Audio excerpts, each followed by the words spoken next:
Encore une fois, bienvenue sur votre chaîne et nous sommes très heureux de vous retrouver pour les différentes émissions et les différents magazines sur Africa 24 TV.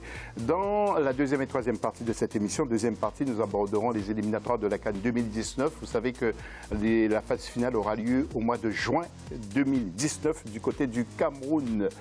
Sauf si M. Amadaman prend d'autres décisions. Nous en reparlerons tout à l'heure. Et puis nous parlerons aussi des jeunes béninois des U17. Il y a eu une erreur sur leur carte d'identité et ils ont été éliminés de la CAN en Tanzanie. Et puis le football Maracana, il y aura la CAN du Maracana du côté de la Côte d'Ivoire. Et puis nous parlerons du championnat de France. Alors avec nous, j'ai dit une bêtise peut-être. Tout le monde est... Non, c'est bon. Tout le monde est en train de rigoler. Non, alors, parmi nos invités, M. Bleu Charlemagne, bonsoir. Bonsoir, cher ami. Qu'est-ce que j'ai raconté? J'ai raconté une... Mais je suis commissaire de police par ailleurs. Quand il y a eu une erreur sur la carte d'identité d'un athlète, ainsi que c'est annoncé, je dis, ben, l'erreur vient du commissaire ou de l'athlète ou du dirigeant. Justement. Alors, nous avons aussi avec nous M. Valérie Ebé. Nous n'allons pas demander à Valérie son âge, ni à Sidi Napon. Valérie, bonsoir. Oui, bonsoir. Et puis Sidi Napon, dont on n'arrive pas à lui donner vraiment un âge précis. Hein. Non, mais lui-même va donner son âge. J'ai 10 ans. En tout cas, s'agissant du cas des Béninois, on est loin d'avoir ce problème. Oui, voilà. Nous allons y revenir tout à l'heure. Alors, tout de suite, après ce jingle, nous allons nous adresser aux internautes. Tu es un diplomate, mon ami. En junior, j'ai joué contre, j'avais l'équipe d'accueil. Clarence Seedorf est-il la solution justement pour le football camerounais? Vous n'hésitez pas, vous intervenez sur notre Facebook Africa 24 et le Twitter, ou plutôt, oui, le Twitter hashtag Africa 24. Nous allons voir le dossier justement de ce magazine-là.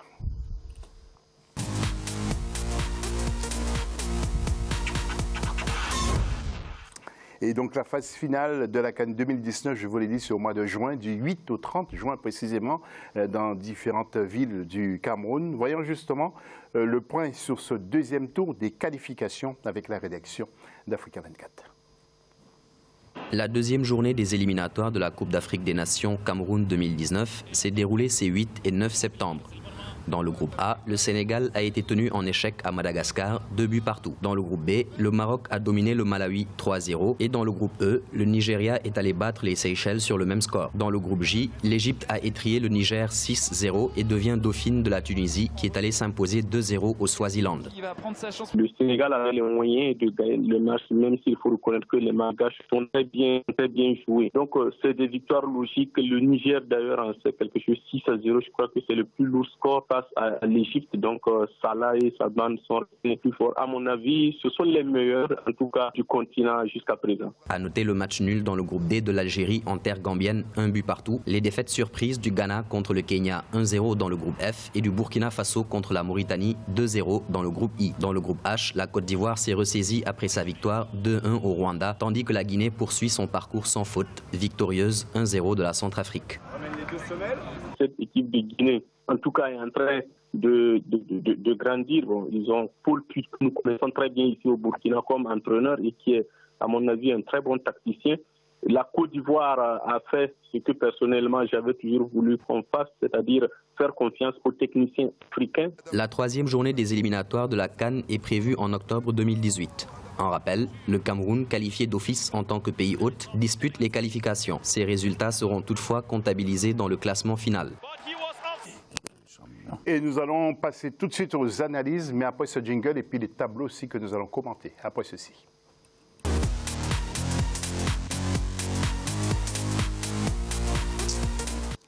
Et tout d'abord, donc le tableau du groupe A avec les résultats que vous allez voir. La Guinée équatoriale qui a battu le Soudan sur le score de 1-0 et Madagascar qui a fait match nul avec le Sénégal 2 buts partout. Alors c'est dit, comment expliquez-vous cette contre-performance d'une équipe du Sénégal qui a participé à la Coupe du Monde, même si ça n'a pas été très glorieux? Ça ne veut rien dire. Ça ne veut rien dire. C'est-à-dire que le Sénégal qui était à la Coupe du Monde, ce n'est pas le même Sénégal, ce n'est pas le même football, les mêmes envies. Aujourd'hui, ils sont venus jouer contre Madagascar. Madagascar aussi a besoin de se qualifier. Comme je dis chaque fois, il n'y a pas de petite équipe en Afrique. Aujourd'hui, tout le monde sait jouer. La plupart des joueurs évoluent à l'extérieur aujourd'hui. Plan tactique, technique, les gens sont bien préparés. Donc, si une équipe qui arrive comme le Sénégal dit on est le Sénégal, c'est sur le terrain ça se passe. Si tu ne joues pas le football qu'il se doit, mais des équipes comme les Malgaches, ils veulent se qualifier aussi. Hein. Ouais, donc ça ne m'étonne pas beaucoup de voir des résultats comme ça. Et puis les incidents, c'est dit, vous voulez dire un petit mot, plus de 40 blessés. Il y a eu un mort, 2 blessés graves à Madagascar. Les supporters sont arrivés à 6 h du matin. Et il n'y avait qu'une porte qui était ouverte, justement, d'après notre correspondant de l'FP, qui disait qu'il n'y avait qu'une seule porte qui était ouverte. C'est la surprise, c'est l'effervescence, c'est-à-dire les Malgaches, peut-être, ils ne s'attendaient pas à voir ce beau monde, parce que la plupart du temps, quand ils jouent... et puis surtout devant le Sénégal. C'est le Sénégal, et qui a joué à la Coupe du Monde. Tout le monde voulait voir les Sénégalais qui ont participé à la Coupe du Monde. Donc l'effervescence de tout ce problème, ça fait que... Mais dommage que les dirigeants n'ont pas pris les mesures adéquates pour... ne pas que ces drames arrivent, quoi. Donc vraiment, mes condoléances aux familles éplorées, et puis bon. Voilà. Nous allons enchaîner assez rapidement avec le groupe B, Merci Sedi, et le groupe B avec Maroc-Malawi, 3-0, et le Cameroun qui a fait match nul avec les Comores, 1 but partout. Est-ce que peut-être, M. Bleu Charlemagne, ça vous inspire un petit commentaire, ce tableau-là, avec le Cameroun qui a fait match nul, même si le Cameroun est qualifié d'office? Moi, je souhaite aux Camerounais une bonne préparation. Et puis le Maroc qui a battu le Malawi 3-0, c'est tout à fait naturel. Bon, comme il a dit tout à l'heure, et c'est vrai, l'effervescence aujourd'hui au niveau des organisations nationales, au niveau du football, laisse à penser qu'aujourd'hui il n'y a plus de petites équipes.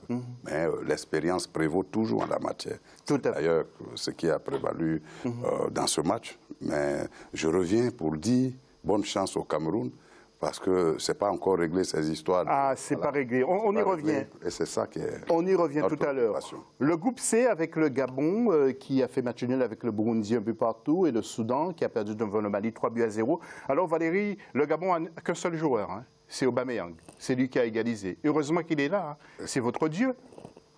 Ah non, Dieu, il est au ciel. Non, je pense que le Gabon a plusieurs joueurs et plusieurs problèmes également. On a mis l'accent, tous les confrères ont mis l'accent sur sa présence. S'il n'était pas là, vous auriez perdu ce match. Oui, mais je pense qu'il est là depuis un bon bout de temps. C'est simplement qu'est-ce qu'on fait autour de lui, qu'est-ce qu'on met comme ingrédient pour que ses qualités de buteur nous servent. C'est ça le problème. Donc c'est cette harmonie qu'il faut trouver. Et certainement, il va falloir, je veux bien que les gens soient dans la cohérence de leurs convictions, mais à un moment donné, il faut quand même accepter, il faut quand même reconnaître, au vu des statistiques, que Camacho, on lui a donné une veste qui est un peu trop grande pour lui. Et puis la chaleur au Gabon, il ne supporte pas toujours très bien. Nous allons enchaîner avec le groupe D, où le Togo a fait match nul avec le Bénin 0-0, et Gambie-Algérie, 1 but partout.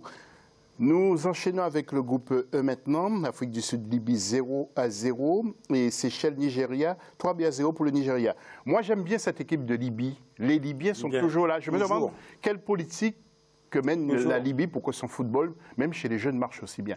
Vous avez une réponse, messieurs, vous, sur le plateau? Non, les Libyens étaient toujours des très bons footballeurs, ça ne date pas de maintenant. C'est parce qu'il y a eu des problèmes dans leur pays que la Libye a perdu le fil du terrain. Sinon, aujourd'hui, tous les matchs libyens se jouent à l'extérieur, mais les Libyens étaient toujours, même à l'autre partie de leur camp qu'ils ont joué ils sont allés jusqu'en demi-finale.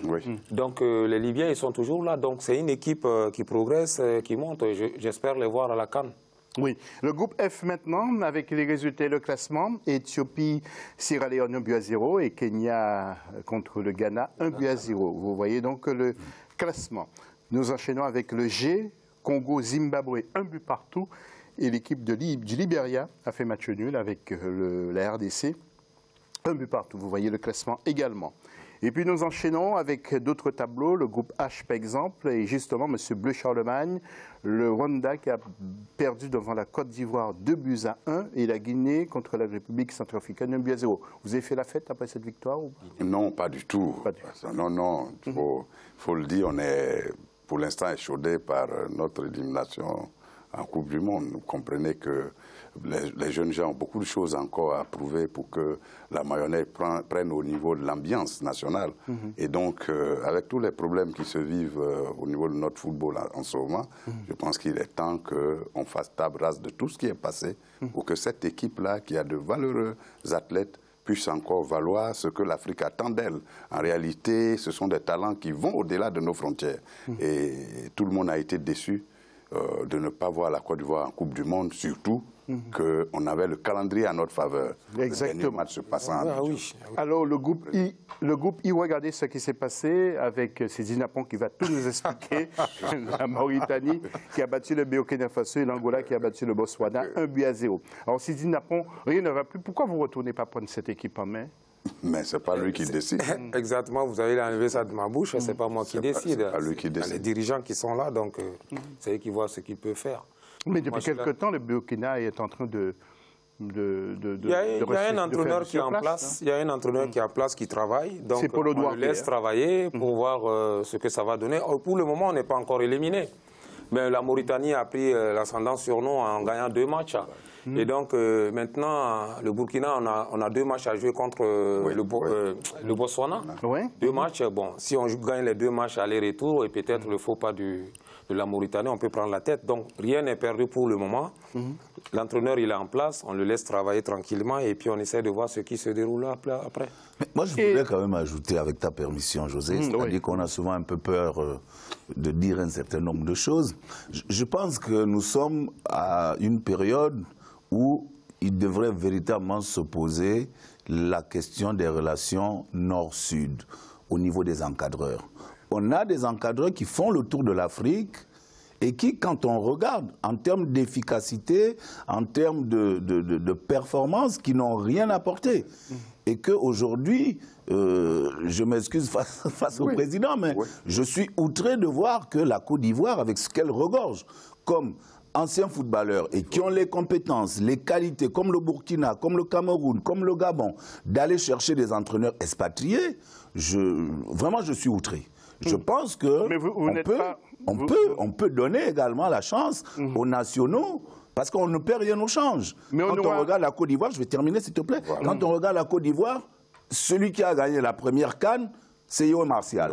Après, c'est venu l'autre qui l'a ramené, qui a ramené la Côte d'Ivoire au devant de la scène africaine, c'est un Ivoirien en finale. Et n'oubliez pas l'entraîneur égyptien aussi. Hein, et l'entraîneur égyptien. Donc, fort de toutes ces statistiques, et qu'aujourd'hui, pour entraîner une équipe, en prenant l'exemple de la France, où nous sommes, mais la France a eu un seul entraîneur étranger, c'est Kovacs.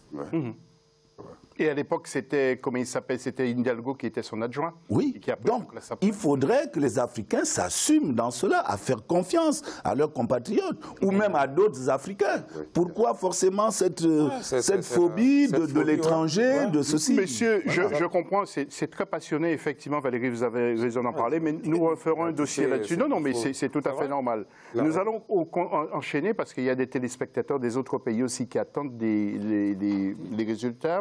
Le J maintenant, avec Égypte-Niger. Égypte qui a écrasé le Niger avec son nouvel entraîneur 6-0. Et Swaziland-Tunisie. Tunisie l'emporte 2-0. Vous voyez le classement. En groupe K maintenant, Mozambique, Guinée-Bissau 2 partout et Namibie contre la Zambie. 1 partout. Et puis pour terminer, le groupe L maintenant, Ouganda-Tanzanie 0-0. Et puis Lesotho contre l'équipe du Cap-Vert. Et score final, 1 partout. Alors messieurs, je voudrais aussi... Et là, c'était le moment de dire ce que vous aviez dit auparavant. Je peux regardez, non, mais vous pouvez rajouter. Regardez le staff technique, M. Valéry du Cameroun. Qu'en pensez-vous? On va regarder ce staff technique avec les 2 Hollandais. Alors, que pensez-vous? Il a remplacé Hugo Boss. Clarence Seedorf, Hugo Boss, son prédécesseur, n'est-ce pas? Je crois Jean-Alain Boumsong est dans le staff aussi. Moi, j'aurais préféré de voir Jean-Alain Boumsong, entraîneur titulaire, Et puis bon, peut-être, mais je sais que ce n'est pas possible en Afrique que Clarence... Il y a Joël Epal aussi. Oui, Joël Epal. Mais je reviens en disant simplement que nous n'avons rien inventé. Nous n'avons rien inventé. Ce que nous faisons, c'est de l'améliorer. C'est qu'aujourd'hui, lorsqu'on veut parler, on se rend compte de cela. On se rend compte de cela. Le football africain, comme le football européen, comme le football asiatique, comme le football sud-américain, comme tous les footballs du monde, a sa réalité. Vous pouvez venir ici en Europe, être le meilleur dribbleur, le meilleur buteur. Quand vous repartez en Afrique, c'est compliqué. Il y a l'environnement qui compte. Il y a l'environnement. Oui. Mais alors, restons sur les entraîneurs. Clarence Seedorf n'a pas une expérience, une grosse expérience. Pourquoi l'avoir appelé? Monsieur, expliquez-moi, parce que moi, je ne suis pas technicien, c'est vous les spécialistes. Parce qu'il s'appelle Clarence Seedorf. Les gens, ils prennent en général les entraîneurs par leur nom. Clarence Seedorf, quand on dit Clarence Seedorf, il a joué, il a entraîné une équipe en Italie. On voit le joueur et on se dit, il va nous faire jouer comme lui, il jouait. Mais la plupart du temps, moi, ce que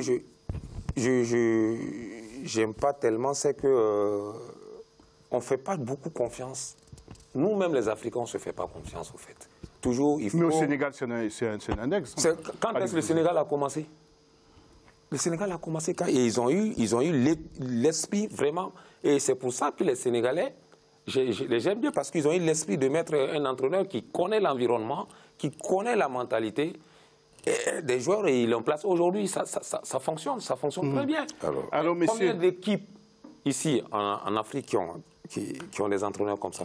Il n'y en a pas. Tout à fait. Alors, il y a aussi Hector Cúper qui a été remplacé par le Mexicain à la tête de l'Égypte, Javier Aguirre, que nous allons voir dans quelques instants du côté de l'Égypte. Donc ça a bougé. Bon résultat pour le premier match de M. Aguirre.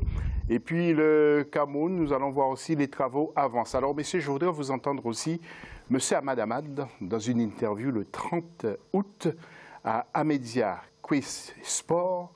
Il a dit que je ne suis pas sûr que le Cameroun ne soit pas organisé la CAN. Beaucoup de choses manquent encore et il reste très peu de temps. Pour M. Ahmad, il a encore déclaré que le Cameroun a toujours de gros problèmes d'infrastructure, comme les terrains et même les hôtels. M. Bleu Charlemagne, que pensez-vous de ça? Et le président Paul Biya a bien prévenu que tout sera respecté, le cahier des charges. Que pensez-vous de cette pression de M. Ahmad? Que veut-il faire? Mais c'est une guerre de bonne facture. C'est le premier responsable du football africain.